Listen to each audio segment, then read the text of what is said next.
about to go on a journey to see how skincare has changed in the last 100 years. There may even be some staple products that we still use today, but also some crazy ones that I actually can't believe anyone thought worked. So let's rewind, shall we? We're starting our skincare journey in the 1920s in my kitchen. So skincare was definitely not as widely available as it is now. Most products were homemade or you could buy from your local apothecary. So a popular skincare hack back in the 20s was petroleum jelly for dehydrated skin and also witch hazel or rose water, which I think this is technically both. But the real star of the show and the product that I'm gonna be creating DIY style is called cold cream. Let's cook something up. Okay, so the first ingredient for my cold cream is beeswax. I need to grate this and melt it. Ooh, wow! I don't know what I was expecting, but not this. It looks like a bar of soap. I'm gonna be attempting to like shred this beeswax with my fork. Okay, yeah, no, this is not gonna work. Can I snap it in half? Oh my god, what do the bees put in here? I feel like this one bar is exactly what we need. Okay, the beeswax is melting up good. Now we're gonna add to the beeswax and we're gonna do half a cup of mineral oil. I'm gonna dump that into the beeswax. Oh wow. Maybe I shouldn't have done that yet. That like did something to the beeswax. Okay, our beeswax in mineral oil is fully dissolved. So now I have mineral water. And I'm supposed to like slowly add that in. And now we add in borax, which the only reason I know what this is because I've used it to make slime. And we need 1/8 of a teaspoon. Oh, it's making a bubble. Okay, that definitely did something.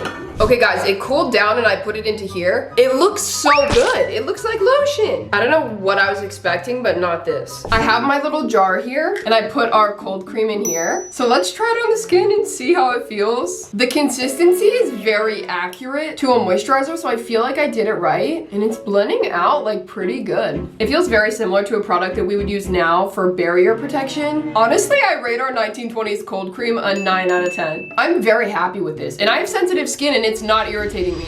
But make sure to stay until the end of the video to see which decade had the best products. Guys, some time has passed. In the last couple days, I've been using this cold cream and basically only this because my skin was having a panic attack. And all of my actual skincare products were irritating it so bad. So I was like, I'm just gonna give it a try. Oh my god, are you kidding? Genuinely, I saved all of the cold cream that I made and I'm actually gonna use it. Just wanted to let you guys know. Jumping now to the 1950s. And that leads me to what's on my table right now. What I have in front of me today are some eggs. So I'm gonna be making a 1950s egg face mask. I'm just gonna go ahead and but we just want the egg white. We don't want the yolk. I'm gonna use like 3 eggs just to make sure that we really have what we need. So this mask is for tightening the skin. It was also used to firm the skin and reduce signs of wrinkles. So we're gonna see like how true that is. So here's my mixer that I bought for the DIY skincare video that I posted recently. And we're just gonna give her a good whisk. I'm like kind of scared.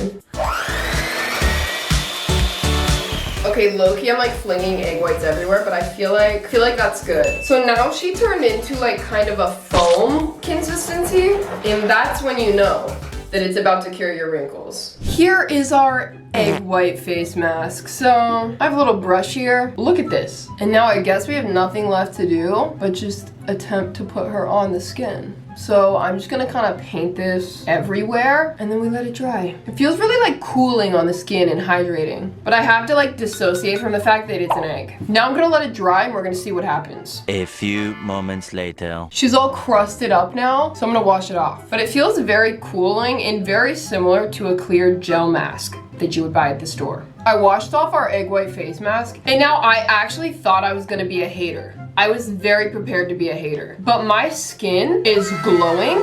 It feels soft, it's hydrated, and I have very sensitive skin. Maybe they knew what they were doing back in the day. The 1980s. Skincare in the 80s was impacted by the fitness movement. The girlies were wearing their leg warmers, they were working out. They also wanted to work out their skincare routine. The 80s also saw a rise in beauty gadgets and skincare gadgets, which y'all know I love. So they had facial steamers, they had skincare facial brushes, those electronic brushes used to like scrub the crap out of your skin that we now know are probably not the best option to use. They also invented vitamin C serums and micellar water. And we're gonna be making an at-home remedy of the 80s today. And this is a natural acid peel, so that's a chemical exfoliant. And we're gonna be using a little fruit to help us out. This is a papaya. I have never bought a papaya before, but people still use this hack today. I actually found a video on TikTok of people using papaya to make a face mask. So maybe it's a good one. So first things first, we gotta cut this papaya. Oh, wait, she's so cute. Hello. So first I'm gonna scrape out the seeds. Look at that. So we're gonna get these seeds out. Okay, I cut myself a piece and I've never tried a papaya before. Okay, yeah, I would eat that. So now we're dicing up 1/4 cup of papaya. Here's our papaya. We're just gonna go ahead and add her into here. And now we add lemon juice because it's high in citric acid. We also have pineapple juice because it's an excellent source of vitamin C. It contains bromelain, which is an enzyme with exfoliating properties. I'm kind of scared. This one's gonna burn my skin off. Oh, that kind of exploded on me. So now we're just going to... Boop. And then we add some organic raw honey to soothe the skin after it gets burnt off from the acid. Okay, well, this is what our little concoction is looking like. So I'm gonna dump it into my blender to give her a puree.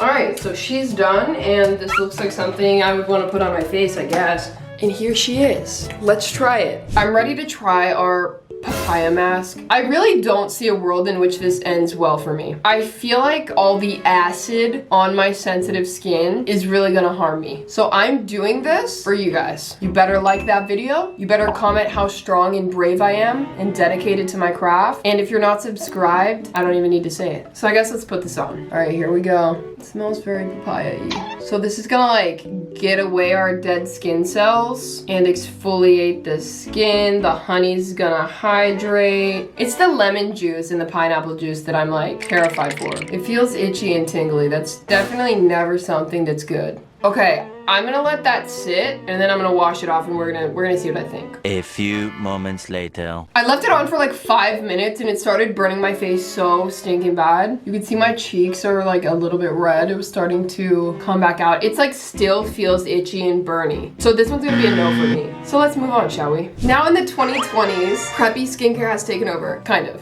And I feel like people are paying a lot of attention into what ingredients they're using and like actually reading the back of the bottles and trying to learn. So I'm curious to see what happens next. Personally, me, I feel like we may take a turn back toward natural and homemade things because I think I'm starting to get overwhelmed with the ingredients and options. And I feel like my skin is getting overwhelmed too. We don't need 15-step skincare routines. Maybe we need to go back to our roots of having like 1 or 2. I don't know though.